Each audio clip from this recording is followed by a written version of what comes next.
Mamayang hapon hanggang bukas na umaga ang inaasahang pagtaas ng volume ng mga sasakyan sa North Luzon Expressway. Silipin natin ang sitwasyon ngayon doon. May ulat on the spot si Mark Zambrano. Mark! Maris, sa mga oras na ito ay maluwag pa rin ang daloy ng trapiko sa kahabaan ng North Luzon Expressway. Bukod sa bahagyang pagsisikip sa Bukawi Toll Plaza, mabilis at walang problema sa ngayon ang biyahe ng mga motorista sa kahabaan ng NLEX.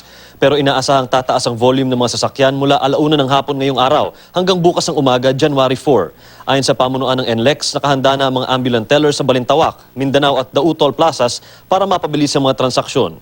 Extended din ang working hours ng traffic personnel simula pa noong December 23 hanggang bukas. May karagdagang mga enforcers at patrol vehicles din.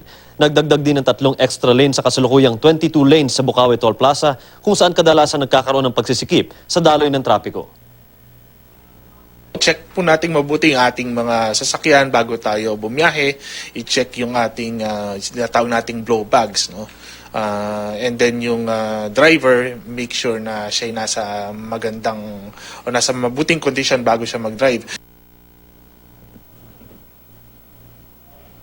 Maris, sa ngayon, kung makikita natin dito sa aking likuran, yung mga monitor nga na nagpapakita ng kalagayan ng trapiko dito sa kahabaan ng NLEX ay maluwag pa rin sa mga oras na ito.